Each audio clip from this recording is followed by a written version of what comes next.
I'm looking at my face. This is horrible lighting, but it's also like, what's that shine on my face? Is that 2 days of no shower or just a lot of sunscreen? And the answer is both. Hey everybody, it's Dan. This is Dan Martin Likes You. Welcome back. Today we're going to talk about a nonfiction book. Usually when I read, I go fiction, nonfiction, because I like to break it up. I go back and forth. But I've read so much fiction, in part because of the Man Booker short list and so forth, I've forgotten about that regiment that I had. And this week, one of the more anticipated books of the year for me, The Hidden Life of Trees. Some of you may know I love books about the environment. Trees are probably at the top of that list. This book I found out about probably about 10 months ago, maybe less, maybe more, I can't remember. I just remember an interview about it. The author is Peter Wohlleben. I'm probably totally murdering that name. He is a German ecologist. Quick few basics out of the way. This book was originally published by Random House GmbH Publishing Group in Germany last year and was recently, about a week ago, finally published in cooperation with Greystone Books and the David Suzuki Institute of Canada. Originally published in German, so this translation is by Jane Billinghurst, and there was a foreword in the book by Tim Flannery, who is a big environmental guy. Every year, if you read the Best American collections, there's always like the Best American Short Stories or Best American Sports Writing, so on and so forth. My favorite book of the year is the Best American Nature and Science Writing, and Tim Flannery edited the collection either last year or the year before. It just seems wrong to talk about a book on trees inside a house. So let's go for a hike.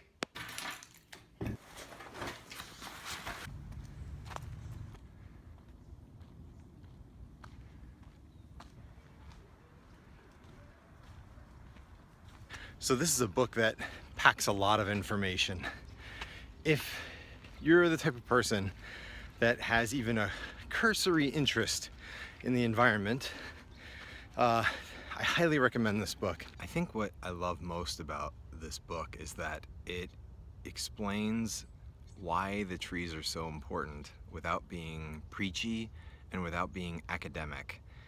Which are two things that I think turn a lot of people off about any books about the environment. It's not accessible to those outside of those who have a deep interest in environmentalism.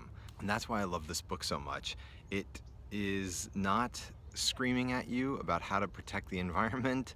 It's just telling you in great user-friendly, consumable detail, practical knowledge about why trees are so important. And there are some really interesting facts about the forest that I never knew. For example, that trees talk to one another through a sense of smell, that they intermingle through their root systems, that they help feed each other through sugars that they process through the process of photosynthesis into damaged brothers and sisters that are nearby. What's also interesting about forests, this is another thing I didn't know, is that let's take the continent of North America, for example. If there were no trees on the entire continent, just for the sake of argument, rain would only reach 400 miles from the coast, from the oceans inland. That's it, 400 miles. The reason that you get rain in the middle of the continent is because forests act like relay racers, passing rain like a baton, so to speak, to the inner reaches of any continent. So when you cut down huge forests, and specifically old growth forests, you're cutting out the relay racer of rain, which, of course, if you don't have those forests, then produces droughts. And he talks about why old growth forests are so important, because old growth forests, old trees, are the trees that can consume the most carbon dioxide. They store the most carbon dioxide, which is good for us, whereas young trees, those managed by forestry services, do not. And the more we cut down old forests, the more we cut down and cut off the lungs of the planet. Also, most trees don't like to be alone. There's this whole chapter about planting trees along streets, mostly for the aesthetic purposes of our society, but A large majority of species of trees prefer to be in groups. They prefer to be with their family and their friends. That's so fascinating to me. Each chapter in this book is packed with so much information about trees.